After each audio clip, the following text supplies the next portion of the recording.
What's going on? I'm Smitty from the Fantasy Football Show. Thanks for joining me for this different edition of the Fantasy Football Show here on the Mayo Media Network. Follow Pat Mayo, follow the Mayo Media Network, and follow me. You can find me at smitty1.com, my short link to my YouTube show. Wow, what a crazy day. There was a lot of disappointments. There was a lot of players that maybe did well that you weren't expecting to do well, or that you banked on, and you got lucky in this week 13 as you're vying for a playoff spot. Gallman 135 on the ground, no rushing touchdowns, but big day for him. Carson did okay, 65 yards on the ground. DK could have had such a better day, dropped a couple passes. Russell Wilson struggled all game. Carson had that one receiving touchdown, 45 yards receiving. I don't buy into Chris Carson moving forward. In Dynasty, I sell high. I never trust the guy. He always seems to fail you when it counts. So I get rid of Chris Carson in Dynasty. Just a little Dynasty nugget for you. Let's take a look at the Rams-Cardinals game. Henderson breaking off a long run. I've always loved Darrell Henderson, but I don't love the situation.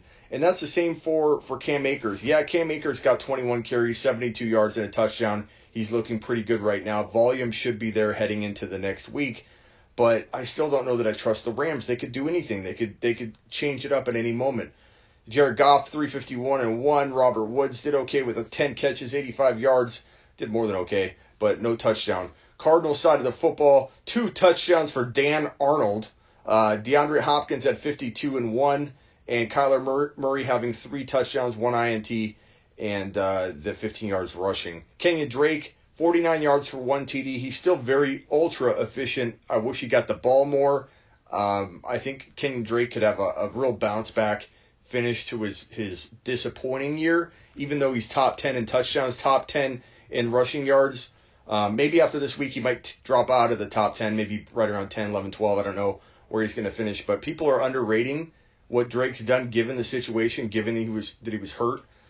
So I do like him moving forward. He seems to find the end zone. They love to feed him the football near the end zone. Very efficient near the end zone. And in the Jacksonville Jaguar Minnesota Viking game, let's take a look at the stats here. James Robinson, 18 carries for 78 yards and a touchdown. James Robinson's a very interesting player heading into 2021 redraft and dynasty because he could be a top 10 overall pick. He could be a top 6 to 10 overall pick. There are a lot of people really, really excited about James Robinson, and for good reason. He is a beast. But what's in store for him in 2021 and beyond? We've seen bigger names than him, bigger talent levels than him fall from grace after one breakout year coming out of nowhere. So I think we need to pump the brakes and be cautious, but be aware that this guy could be the next, low-end running back one for 4 or 5 years in the NFL that emerges out of nowhere. He could be that guy, and we're all treating him that way. I'm not saying he's going to fly under the radar by any means. I'm more so looking at it from the angle that we all might be overvaluing him too much if we start putting him at like number 5, number 6 overall. We're not building in a lot of risk in 2021 if we do that, so that's just a little cautionary tale for you. Vikings side of the football, Dalvin Cook. Dalvin Cook could have had some touchdowns in this game. He finished with 32 carries for 120. That's only 3.8 a pop, but Dalvin Cook had a day. If he just would have had those touchdowns, it would have been magnificent outing for all of us in week 13. I have in like 8 leagues out of my 18. Justin Jefferson, 9 catches for 121 and a touchdown. Thielen, 75 and a score. And Cook had 6 for 59 through the air. So Dalvin had a day. Love Dalvin. Love me some Dalvin Cook. I don't know about you. And he's very injury prone. Like every time he's on the field, I'm worried. I'm like crapping my pants every time. I have a spare set of underwear next to me at all times when I'm watching Dalvin Cook football.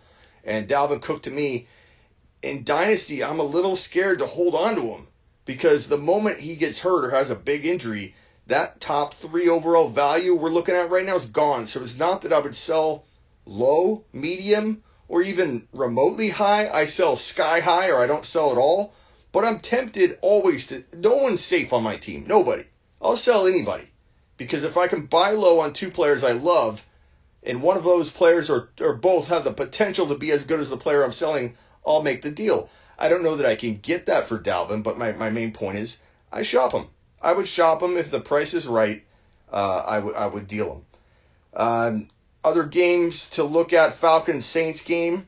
I mean, Taysom Hill is still doing it for everybody that's got him in their ESPN tight end spot like I do. In the Throne League, the biggest Instagram expert league in Instagram history, I created a league where 12 communities, 12 expert pages draft, and our audiences, our followers draft the teams for us. My team is drafted by my following. Every time I was on the clock, we went to a vote, and you guys, my followers, drafted my team, and I take it into battle. Of course, I have influence. Of course, I talk about who we should draft, and I have sway and pull, and I help guide the ship. I'm the captain, the general. But we have Taysom Hill in the ESPN league in our tight end spot still. I brought it to the community. They don't seem to have a big problem with it, and I think it's a case-by-case basis. You need to not piss off your friends and lose all your friends over this kind of thing. But my particular league, like 1 or 2 people had a problem with it, and so I kept asking every week because I'm the commissioner of this expert league, and no one really had a problem, so we've kept him in.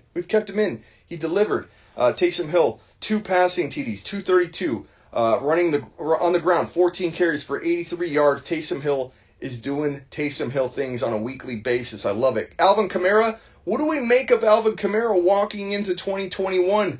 We need to know what's going on with Drew Brees. Will he retire? If he does, can Kamara survive in a Taysom Hill-led offense? Will Taysom Hill even be the starter? Kamara vanished last week. I had a lot of weird questions where people are like, Smitty, should I bench Kamara for some scrub? Like, I can't even think of a player off the top of my head because they were so bad. They were like running back 4s and running back 3s, and people are like, should I bench Kamara for, whatever, for Frank Gore, for whoever? No. The answer is always no. A guy that would get drafted in the top 5 overall in a draft going forward, so week 13 to 16, he'd go top 5. He'd go top 5 if we drafted for just those weeks. And you're talking about benching him. It's some kind of illness people have in playoff time. They get crazy. They get cute. It's not even cute. It's ridiculous. And Kamara, even though he had a day kind of salvaged at the end with that touchdown, he averaged 5.9 yards a carry. They got him involved. Taysom Hill's still going to run him. Yeah, I worry about his receptions. Only 2 receptions for 9 yards. But Alvin Kamara, you got to trust him at this point. He's not as good without Brees in the lineup. Bottom line. But he's still a first-round running back. You would take him in your top 10 if you're going forward. It's just, we're going to have to wait and see if his role develops. It developed from last week to this week. Maybe he gets an expanded pass-catching role in the coming weeks. Maybe Drew Brees comes back next week. There's buzz and chatter about that. We don't know. Brees could be back.